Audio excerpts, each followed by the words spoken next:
भाई का सामान। ये है हमारी माँ। अरे तू क्या कर रही है यहाँ पे? कैसे बंद होगा? ये देखा आपने? हंस रही है तू?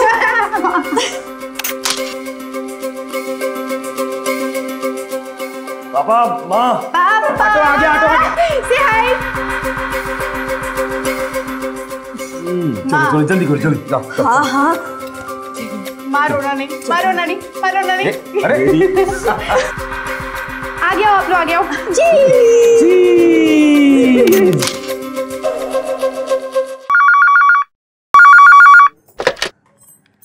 हेलो।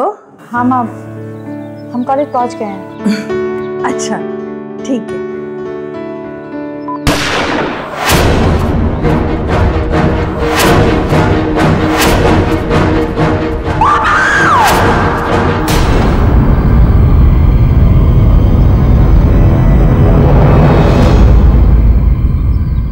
किसी भी इंसान के लिए उसकी फैमिली ही सबसे पहले होती है। अगर फैमिली का एक सदस्य भी किसी अपराध का शिकार हो जाए तो उसका असर पूरी फैमिली पर होता है। हंसी खुशी मौज मस्ती उस फैमिली की जिंदगी से मुंह मोड़ लेते हैं और मुसीबतों का एक दौर उस फैमिली की जिंदगी में दाखिल हो जाता है। कुछ ऐसा ही हुआ सब इंस्पेक्टर यशवंत चौहान की फैमिली के साथ, जब अचानक उनकी लाश बीच बाजार में पाई गई। सब इंस्पेक्टर यशवंत चौहान उत्तर प्रदेश के लखनऊ शहर से अपने तबादले के बाद कानपुर अपनी पत्नी नीलम और बेटी स्नेहा के साथ रहने आए। उनका बेटा समर अपनी इंजीनियरिंग की पढ़ाई के लिए अमेरिका चला गया था, लेकिन अचानक हुए इस हादसे से पूरा परिवार सदमे में आ गया। पुलिस ने अपनी जांच में पाया कि सब इंस्पेक्टर यशवंत चौहान ने अपनी ही सर्विस रिवॉल्वर से खुद को गोली मार दी। आखिर कानपुर आने के बाद पिछले 1 महीने में सब इंस्पेक्टर यशवंत चौहान और उनकी फैमिली के साथ ऐसा क्या हुआ?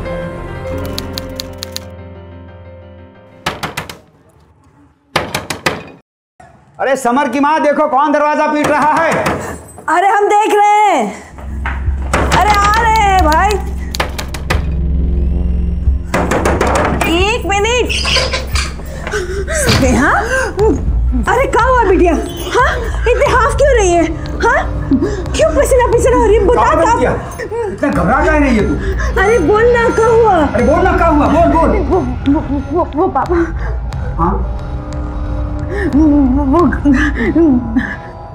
गली के कुत्ते हमारे पीछे पड़ गए। कुत्ते? कुत्ते? कुत्ते से डर गई? पागल। अरे पुलिस वाले की बेटी होके कुत्ते से डर गई। एक बार जोर से हॉप कर देती, कुत्ते पाँ पाँ पाँ करके भाग जाते। हाँ। अरे पगली, चल जा, हाथ मुंह धो ले, मैं तेरे लिए पानी लेकर आती हूँ। अरे घबरा मत, जा जा, शाबाश।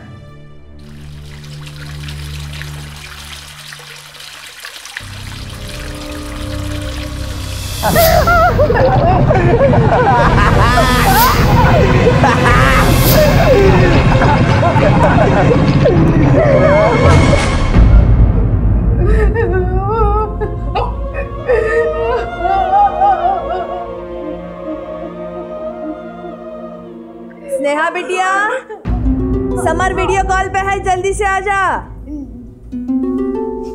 जी माँ आई। अरे समर बेटा, सुनो सुनो, कुछ पैसा वैसा चाहिए तो बोल देना, संकोच मत करना, समझे? पापा वो 50,000 चाहिए थे, वो कहा है ना कि हॉस्टल वालों ने फीस बढ़ा दी। अरे तो संकोच काहे कर रहा है? कल ही एफडी तोड़वा के भिजवा देंगे, ठीक है ना? हाँ हाँ, भेज देंगे बेटा। अरे सृष्टि, साथ ही अब तक कब से इंतजार कर रहे थे तेरा? अरे हमारी छोड़िए। अच्छा ये बताइए, 50,000 कॉलेज के लिए मंगा रहे हैं या कोई तिरंगन पटा ली है? माँ ऐसा समझा ले, वरना एक झापड़ भी नहीं सकती। अच्छा, जरा मार के तो दिखाइए, हम भी देखें हमारा भाई कौन सा यूएस जाके सुपरमैन बन गया है जो स्क्रीन में से हाथ निकाल के मारेगा। मारिए। अच्छा ये बता बेटा, तू कब आ रहा है? बात 3 दिन बाद की टिकट करा है, चौथे दिन आपके पास पहुंच जाएंगे। बढ़िया, बहुत बढ़िया बेटा।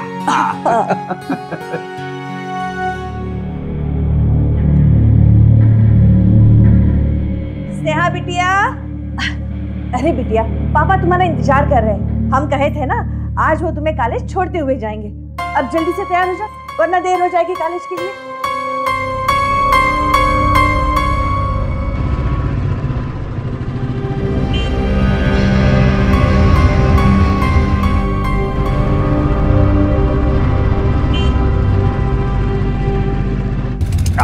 जा बेटा।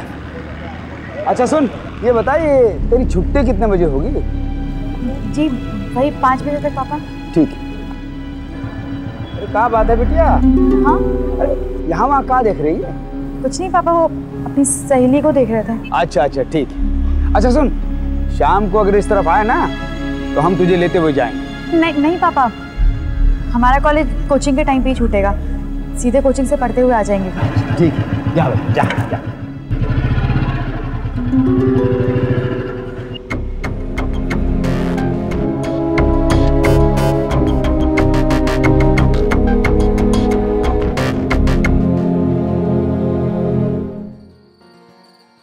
अरे ये कौन से रास्ते जा रही है तू? आज से हम इसी रास्ते से जाएंगे। बट ये रास्ता तो काफी लंबा पड़ेगा। जानते हैं, पर अगर इस रास्ते से गए फिर बोलो। तो समझ रही है ना? चल ठीक है।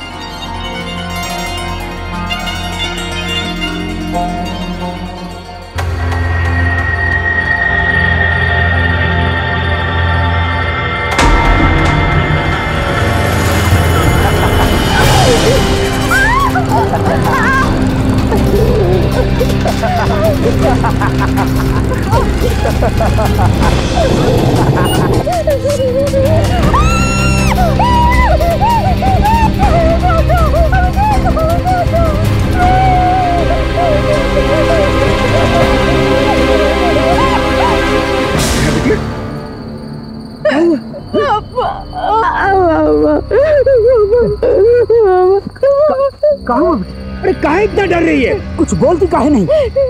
काहे घबरा रही है तू? अच्छा चल चल चल पहले घर चल।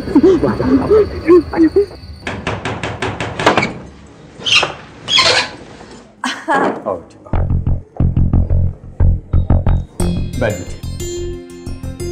अच्छा मत बैठ बेटिया, ये बता भागे भागे कहाँ जा रही थी? तो पापा हम डर गए थे। स्नेहा पर अब रखिए, हम बात करते हैं।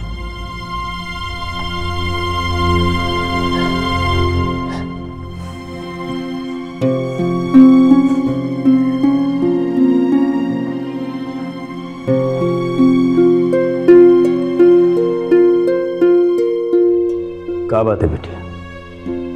ये आजकल इतना परेशान काहे रहती हो? एक बात बताओ, कोई लड़का वड़का परेशान कर रहा है क्या? नहीं नहीं पापा, ऐसी कोई बात नहीं है। तो फिर क्या बात है? बताओ ना हमें। अरे पापा वो हमारे एग्जाम्स आ रहे हैं ना, मेडिकल, बस उसी की चिंता है कि अगर हम एग्जाम में अच्छे नंबर नहीं लेके आ पाए तो मेडिकल में एडमिशन नहीं हो पाएगा। आपका सपना कैसे पूरा करेंगे पापा? बेटिया बस यही बात है। देख, हमरा तो यही सपना है कि तू हमेशा हमेशा खुश रहे, बस।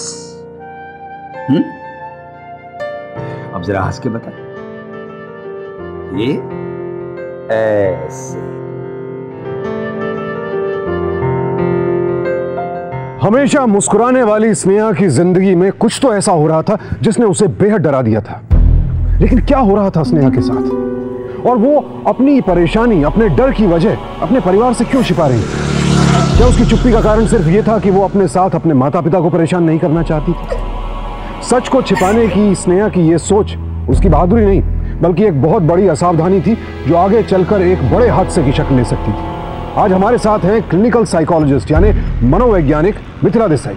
आइए उनसे जानने की कोशिश करते हैं। मिथिला जी, आपका बहुत बहुत स्वागत है सावधानी नियर। Thank you. हमारे दर्शकों को बताइए कि ऐसा क्यों होता है बच्चे अपनी बहुत सी परेशानियां अपने माता पिता के साथ शेयर नहीं करते हैं, छिपा लेते हैं? बच्चों के मन में एक दुविधा होती है, एक विचारों का बहुत ज़्यादा गहरा संघर्ष होता है। उन्हें लगता है कि जिस दबाव से वो गुजर रहे हैं शायद उनके पेरेंट्स को भी उसी दबाव से गुजरना पड़ेगा, और गलत या सही में अंतर नहीं देख पाते हैं। ऐसे प्रोसेस में काफ़ी बच्चों को ये भी लगता है कि उनकी फ्रीडम पे पाबंदी आ जाएगी, उनका बाहर आना जाना बंद हो जाएगा। तो बच्चे वही बात करते हैं पेरेंट्स से जो पेरेंट्स को सुनना अच्छा लगता है। स्नेहा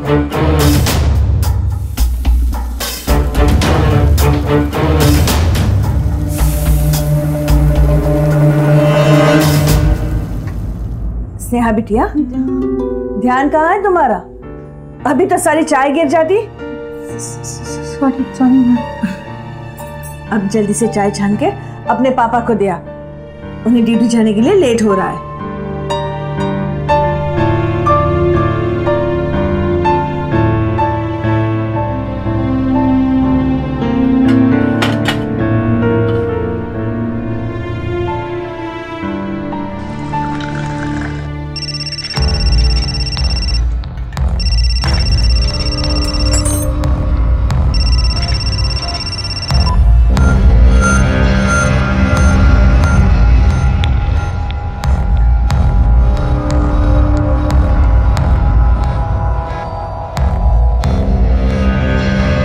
अरे ला बेटिया, शाबाश शाबाश। जा बेटिया, जल्दी से अपना बैग बस्ता लिया, थाने जाते हुए तुझे कॉलेज छोड़ देंगे। जी पापा, वो आज हम कॉलेज नहीं जाएंगे। क्यों?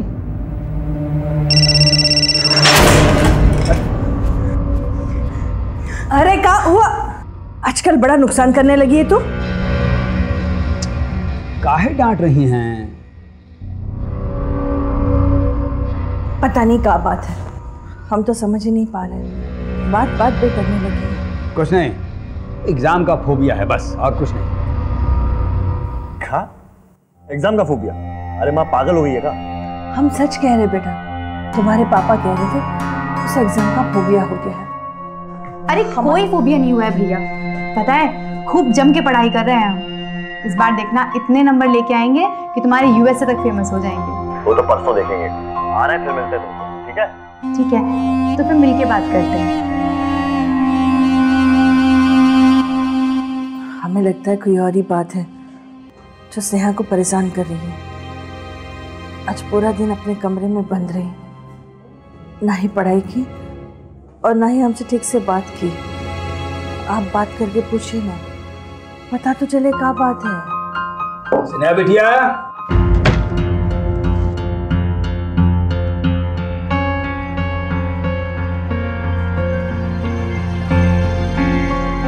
आजा बिटिया, आजा आजा। हाँ बैठ, हमारे पास आजा। हम देखते हैं।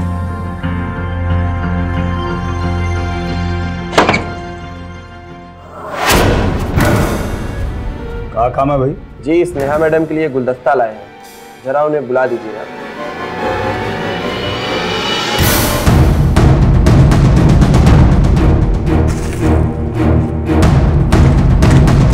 आप कॉलेज नहीं आएंगे तो आपके घर आ जाएंगे।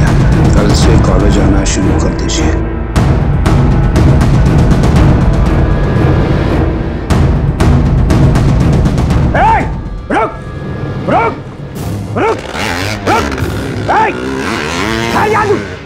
अब से रोती रहेगी क्या? बता ना, वो लड़का कहाँ है?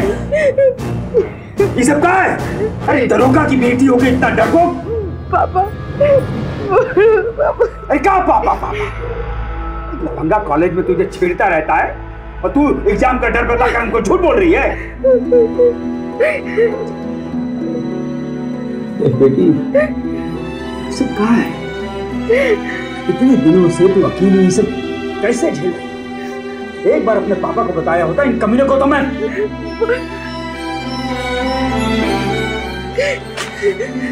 तू चिंता मत कर, हम इन्हें ऐसा सबक सिखाएंगे कि तुझे देखने से पहले भी 100 बार सोचेंगे।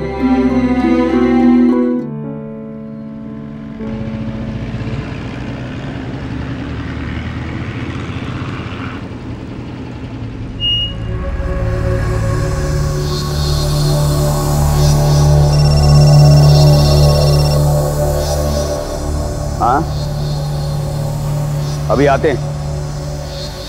बेटी वो जरूरी काम आ गया है, विधायक जी के घर जाना है। तू बेफिक्र होकर अपनी क्लास में जा बेटी, हम उस लड़के से कल निपट लेंगे।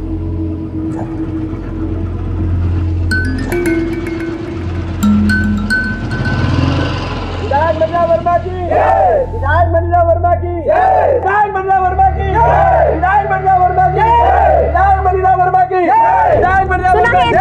आपको लोकसभा की टिकट दे रही है। अगर आप संसद में गए तो आपकी विधायक की सीट का क्या होगा?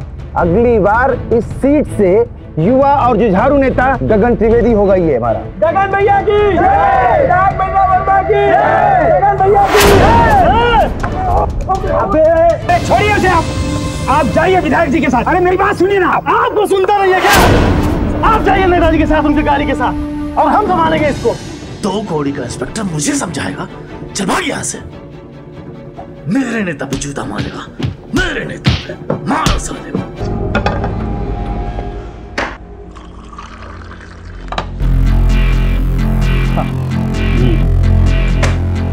अरे विधायक जी ने भी कैसे जाहिल जानवर के हाथों अपना क्षेत्र दे दिया। एमएलए साहब को लगातार इस क्षेत्र से 3 बार जिताने वाला ये गगन ही है साहब। बहुत बड़ा वोट बैंक है उसका, और पुराने शहर में तो जबरदस्त पकड़ है उसकी। भाई ये राजनीति अपनी समझ के बाहर की बात है। खैर छोड़ो, हम चलते हैं। स्नेहा बिटिया को ट्यूशन से लेते हुए घर जाना है।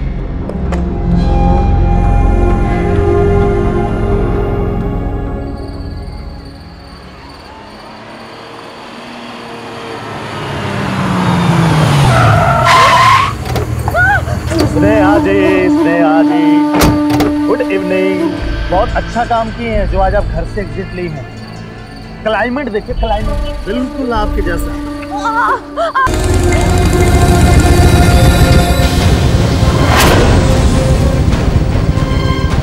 चलो दरोगा जी आ गया भाई, चलो।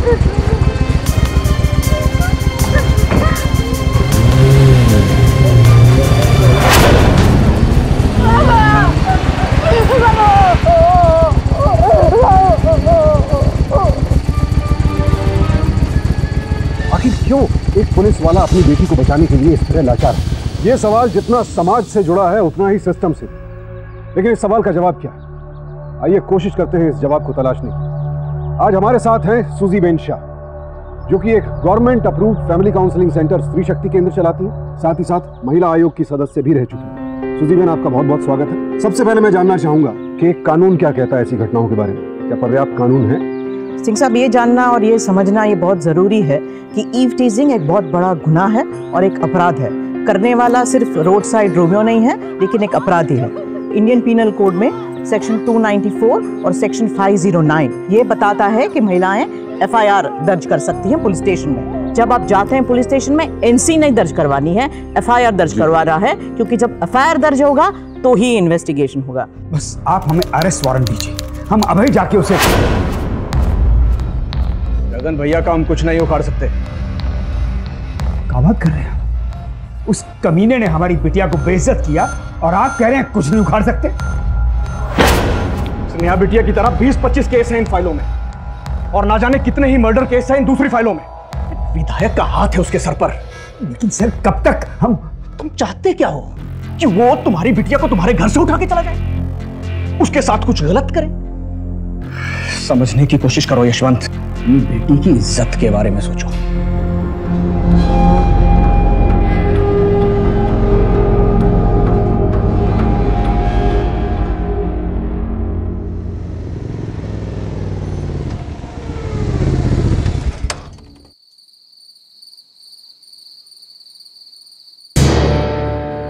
भैया का हम कुछ नहीं उखाड़ सकते। स्नेहा बिटिया की तरह 20-25 केस हैं इन फाइलों में। समझने की कोशिश करो यशवंत, अपनी बेटी की इज्जत के बारे में सोचो। क्या वजह? सब ठीक है ना? हाँ? तुम चाहते क्या हो? उसके साथ कुछ गलत है?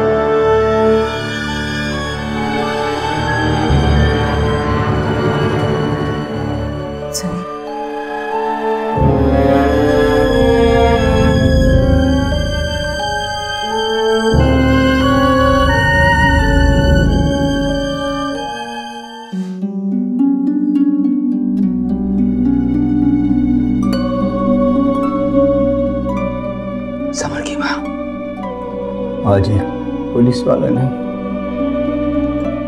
बल्कि एक बाप भी अपना फर्ज नहीं निभा पाया। सरप्राइज! अपनी प्यारी माँ के लिए ये प्यारी सी घड़ी, जरा पहन के देखा कैसी लग रही है। अरे इसकी क्या जरूरत थी, अच्छी है, बहुत अच्छी है। पापा के लिए ये पेन। ये बात अच्छा नहीं लगा? क्यों जी, अच्छा नहीं है का? नहीं, अच्छा है, बहुत अच्छा है, बहुत बढ़िया है, थैंक यू, थैंक यू। अच्छा। और हमारी छिटकी के लिए ये उसके चॉकलेट्स। अरे वाह, ये क्या हो गया आप सब लोगों को? ये पड़पड़ करने वाली छुटकी चुपचाप कहाँ है? अरे कुछ नहीं हुआ, क्या हुआ है? कुछ तो नहीं भाई, ये क्या तुम ये क्या घटिया सी चॉकलेट दिखा ला है और सोच रहे हो कि हम ताली बजाएं? अरे अगर लाना ही था तो यूएस का मोबाइल लेके आते। सुना पापा, अरे हम एजुकेशन लोन लेकर पढ़ने गए थे वहाँ, जब कमाने लगेंगे ना तब तो भी अच्छा सा गिफ्ट लेकर आएंगे। भूलना मत। अरे नहीं भूलेंगे। अरे मेरा बेटा जरूर ले आएगा। तू हाथ मुंह धो ले, हम तेरे लिए खाना लगा देते हैं। मैं चुप गया था। भैया अच्छे चॉकलेट खा के तो देखो। सुनिए, जब तक समर यहाँ है हम सबको नॉर्मल रहने की कोशिश करनी होगी। माँ आधे घंटे में आएंगे। अरे पापा आप काहे तकलीफ कर रहे हैं, हमें चलाने दीजिए, आप पीछे आराम से बैठिए। नहीं बेटा, हमें ही चलाने। जब तू खूब कमाने लगेगा ना, तेरे पास बड़ी सी कार होगी, तब तू चलाना, और हम पीछे सीट पे लेटे लेटे आराम करें। बैठ।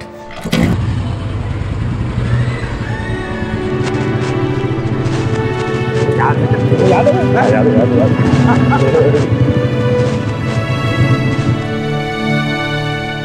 पालक कैसे दिया? छोड़ दो हमें।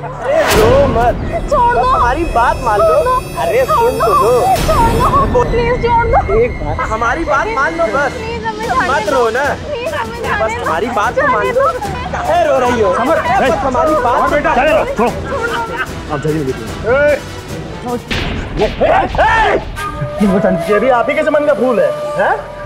घर चलो, जगह ज्यादा बढ़ाने की जरूरत नहीं। चलो बात मान लो, अपने पिताजी की सही कह रहे हैं वो, नहीं तो यही लाश बन जाओगे। आई बात समझ में? हीरो हीरोलाल, आज के बाद कभी अगर हमारे लोन तो हाथ उठाया ना तो बेटा ना हीरो रह जाओगे और ना लाल। आई बात समझ में? नहीं समझ बेटा, रुको। नहीं नहीं बेटा, ये क्या किया आपने? ऐसे कैसे जाने दिया उनको? चलिए पुलिस स्टेशन। नहीं बेटा, बेटा हमारी बात को समझने की कोशिश करो, इस बात को ज्यादा तूल मत दो, घर चलो। चलो समर बेटा, अरे सुन बेटा, काहे नाराज हो रहा है हमसे? बेटा हमें बात, अरे हमें आपसे कोई बात नहीं करनी। अरे क्या हुआ, बात क्या है, कुछ बताएगा भी? अरे माँ, कुछ लोग एक लड़की को छेड़ रहे थे रास्ते में, पुलिस होने के नाते इन्हें बचाना चाहिए था। बचाना तो दूर, हमको ही रोक रहे थे वहां जाने से। आप एक बात बताइए, अगर यही चीज आपकी खुद की लड़की के साथ हुई होती तो क्या करते आप? हाथ पे हाथ धरे बैठे रहते का?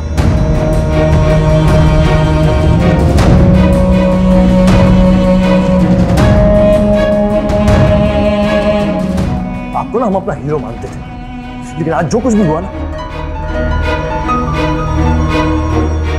हीरो नहीं है आप हमारे।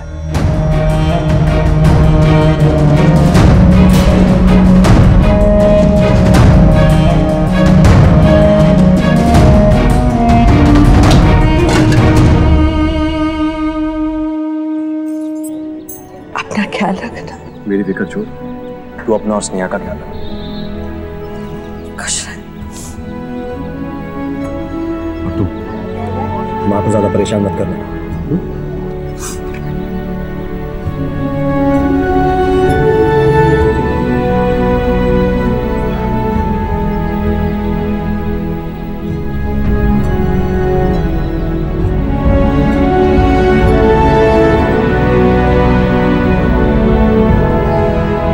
चल हम तुझे एयरपोर्ट छोड़। नहीं, हम चले जाएंगे। चलो भैया।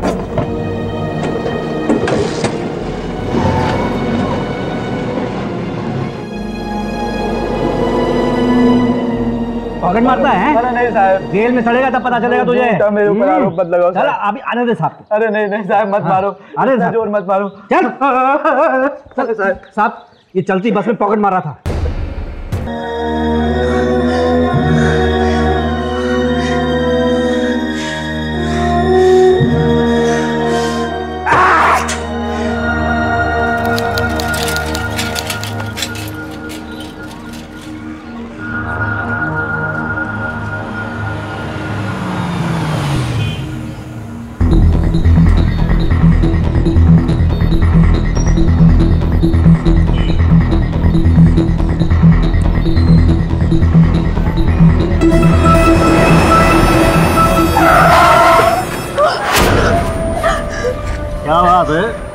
आजकल हमसे बड़ा पर्दा किए घूम रही। ताकत हमेशा कमजोरी से आंकी जाती है। हम और आप जितने कमजोर होंगे, गगन या उस जैसे गुंडे उतने ही बेलगाम। गगन ने स्नेहा के साथ जो घटिया बदतमीजी की थी, उसके पीछे उसका रसूख या उसकी ताकत नहीं थी, बल्कि वहां मौजूद उन सब लोगों की चुप्पी थी जो इंसान होकर भी पत्थर बने हुए थे। गगन ने जिस तरह स्नेहा को सरेआम जलील किया, वो रगों में खून की रफ्तार तेज करने के लिए काफी, लेकिन ऐसा हुआ नहीं और अक्सर होता भी नहीं। हाँ, जब कोई बड़ी वारदात हो जाए, छेड़छाड़ बलात्कार में तब्दील हो जाए, तब हम जागते हैं, गुस्से में आते हैं, विरोध करते हैं, सड़कों पर उतर आते हैं, मोमबत्तियां जलाते हैं, इंसाफ की मांग करते हैं, लेकिन उस वक्त कुछ नहीं करते जब सच में इस जज्बे और इंसानियत की जरूरत होती है। क्यों? जरा सोचिए, क्योंकि इस सवाल का जवाब सिर्फ इस घटना में छेड़छाड़ की शिकार हुई स्नेहा को ही नहीं, स्नेहा जैसी कई और लड़कियों और महिलाओं को चाहिए जल्द से जल्द।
ऊपर के सारे काम निपटा करके मुझसे मिलना।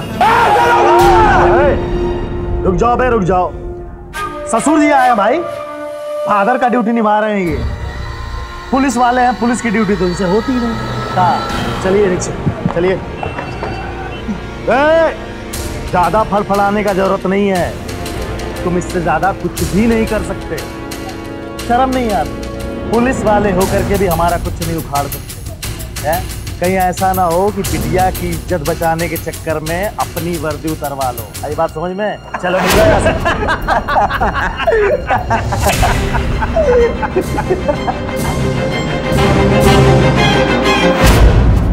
खुद पुलिस में होने के बावजूद सब इंस्पेक्टर यशवंत चौहान अपनी बेटी को इंसाफ नहीं दिला पा रहे थे, और ये बात उन्हें अंदर ही अंदर खाई जा रही थी। लेकिन वो ये भी जानते थे कि अगर वो टूट गए तो उनका पूरा परिवार बिखर जाएगा।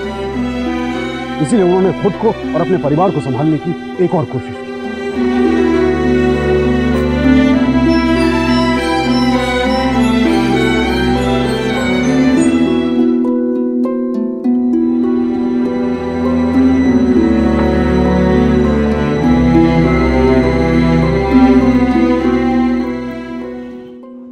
चलो बिटिया, तैयार हो जाओ, हम तुम्हें कॉलेज छोड़ देते हैं।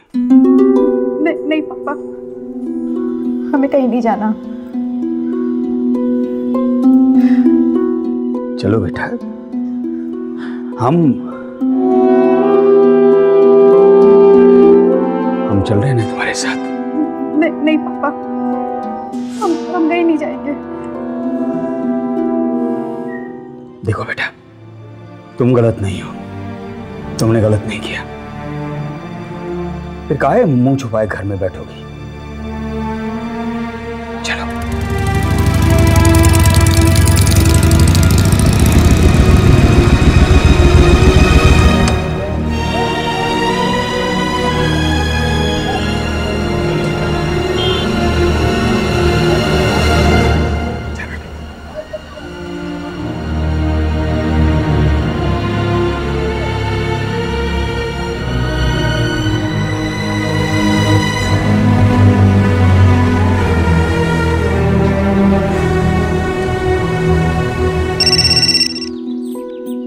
हेलो। हाँ माँ, हम कॉलेज पहुँच गए हैं। अच्छा ठीक है।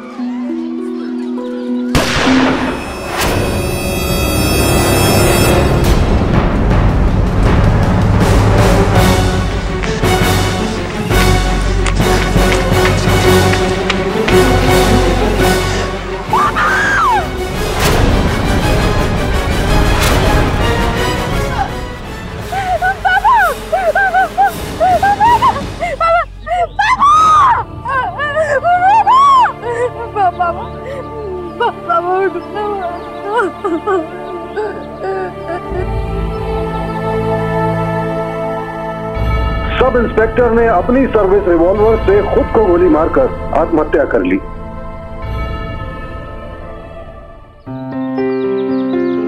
आखिर क्या हुआ था सब इंस्पेक्टर यशवंत चौहान के साथ? क्या सच में उनके अंदर का पिता इतनी बुरी तरह से टूट गया था? क्या अपनी बेटी को इंसाफ ना दिला पाने की बेबसी की वजह से ही उन्होंने आत्महत्या कर ली? सच क्या था ये अब तक साफ नहीं, लेकिन सबूतों के आधार पर पुलिस इसे आत्महत्या का केस मान चुकी है। अगर अपने पिता की मौत की खबर मिलते ही अपने मन में गहरा दुख और जहन में कई सवाल लिए समर तुरंत हिंदुस्तान वापस लौट गए।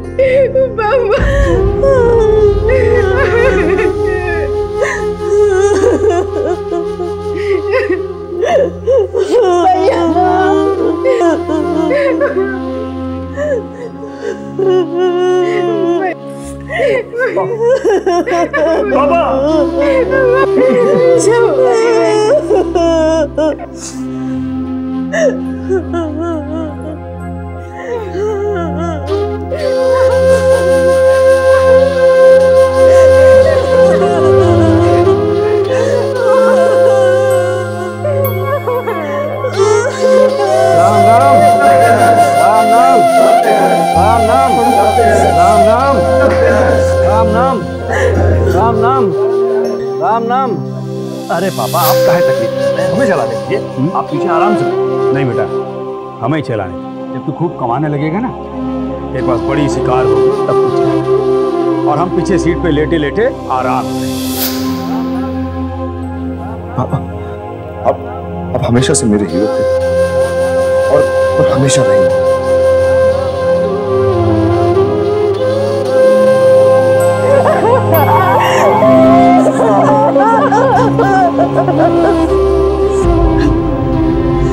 वो इतने कमजोर नहीं थे, वो आत्महत्या नहीं कर सकते, नहीं कर सकते। लेकिन पुलिस रिकॉर्ड में ये दर्ज हो चुका है कि उन्होंने आत्महत्या की है।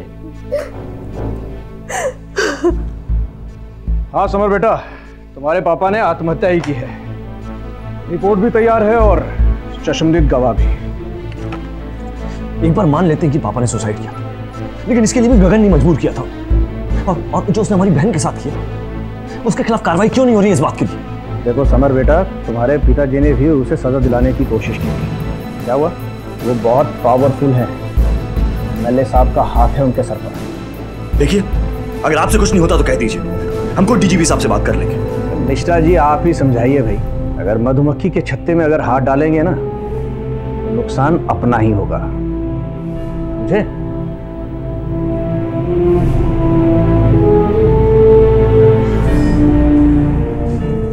बेटा, तू ये पुलिस थाने का चक्कर छोड़ दे और वापस जाने की तैयारी कर दे। नहीं माँ, हम आपको और छोटी को छोड़कर कहीं नहीं जाएंगे। मैं और स्नेहा तेरे मामा के यहाँ बनारस चले जाएंगे, तो अपनी पढ़ाई पूरी कर ले। नहीं माँ, जब तक हम उस गगन त्रिवेदी को सजा नहीं दिला देते, हम कहीं नहीं जाएंगे।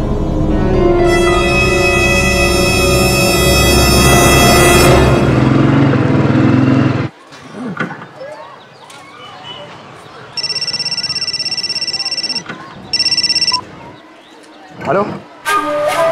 अरे साले साहब, अरे क्या कर रहे हो भाई? अरे मुझे उखाड़ रहे हो। जो लोग जिंदा है उनके बारे में सोचो, हैं? सुनो भैया, मैं जा रहा हूँ। सुनी अपनी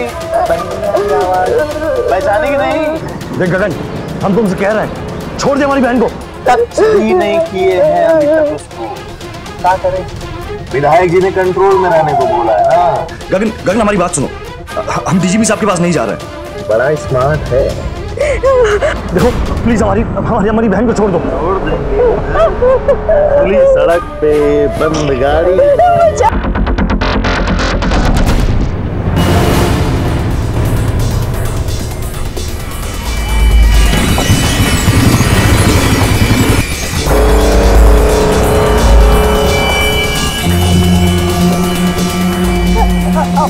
घर छोड़ दो, घर जाने दो, घर छोड़ दो।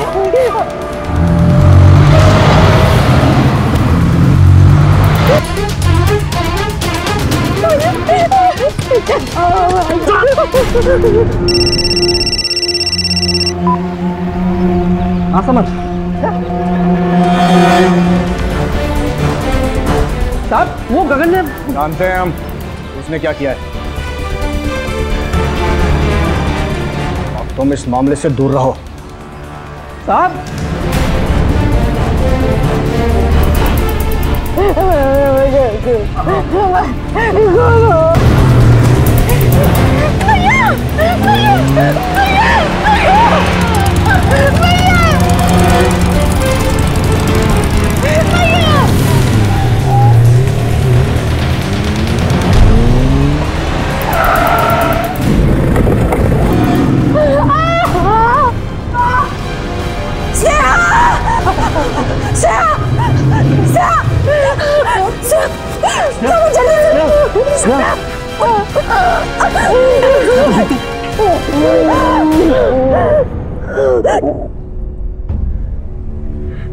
वहां तो यही बेहतर है कि हम ये शहर छोड़ के चले जाएं।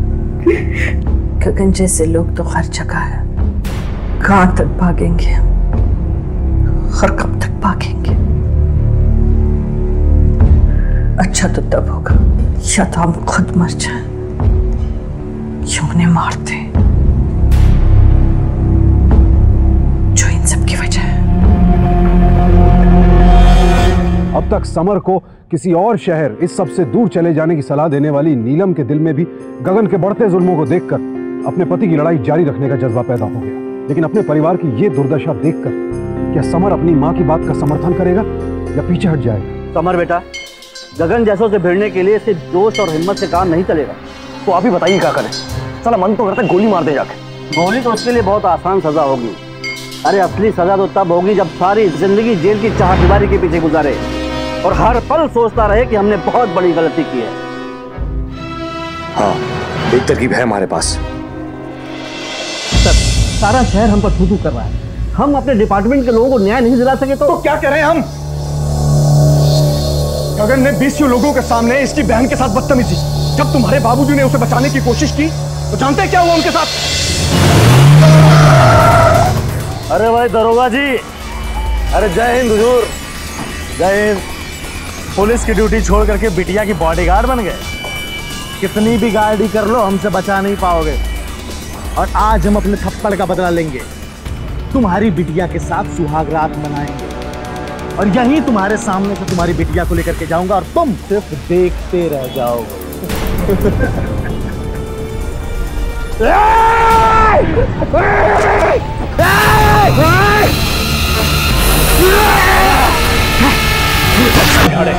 सबके सामने यशवंत जी की रिवॉल्वर से ही उनका मर्डर कर दिया गया। कोई भी गवाही देने सामने नहीं किया। अरे पुलिस वाले को ब्लैकमेल कर रहे हो? नहीं, एक अलग तरीका इस्तेमाल कर रहा हूँ ताकि आप अपनी ड्यूटी अच्छी तरीके से निभा सकें। और अगर नहीं निभाएंगे तो ये न्यूज़ हर चैनल की ब्रेकिंग न्यूज़ होगी। जानते नहीं हो कि एमएलए साहब का हाथ है उसके सर पर। हम चाहकर भी कुछ नहीं कर सकते। आप चाहें तो कुछ भी कर सकते। जी डीजीपी साहब, समर ने वो एमएमएस आपके पास भी भेज दिया। सर लेकिन सर हम गगन भैया पर कार्रवाई कैसे कर सकते हैं सर? अगर आप विधायक जी को देख लेंगे तो फिर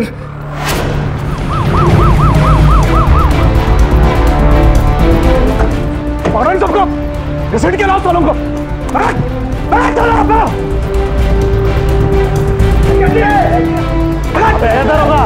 सब क्या रहा है? बहुत होगी तुम्हारी गुंडागर्दी। अब चलो आगे बाप को धौस दिखाने के लिए अभी सिर्फ एक फोन लगा फोन। लगा।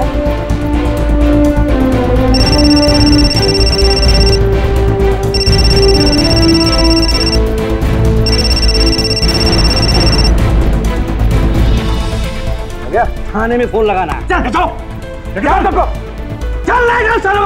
चल गाड़ी में। आज कानपुर पुलिस ने बाहुबली गगन त्रिवेदी को सब इंस्पेक्टर यशवंत चौहान के खुले आम हत्या के आरोप में गिरफ्तार कर लिया है। कानपुर पुलिस ने गगन के खिलाफ हत्या, बलात्कार, धमकी और फिरौती के 25 और मामलों में भी चार्जशीट फाइल की है। कल उसकी पेशी कानपुर अदालत में होगी। आखिरकार सब इंस्पेक्टर यशवंत चौहान को इंसाफ दिलाने की मुहिम जीत के कगार पर पहुंचती दिखाई, लेकिन इस जीत में खुशी और दुख दोनों के ही आंसू शामिल थे। अगर स्नेहा ने अपने साथ हुई छेड़छाड़ का पहली ही बार में कड़ा विरोध किया होता और अगर मौके पर मौजूद लोगों ने भी उसके विरोध में उसका पूरा साथ दिया होता तो शायद आज सब इंस्पेक्टर यशवंत चौहान जीवित होते। जुर्म सही है मत, बल्कि उसके खिलाफ पूरी ताकत और हिम्मत के साथ डट कर लड़े। इसी ताकीद के साथ अब मैं सुशांत सिंह आपसे विदा लेता हूं। फिर मुलाकात होगी ऐसी एक और सत्य घटना के साथ। देखते रहें सावधान इंडिया, इंडिया फाइट्स बैक।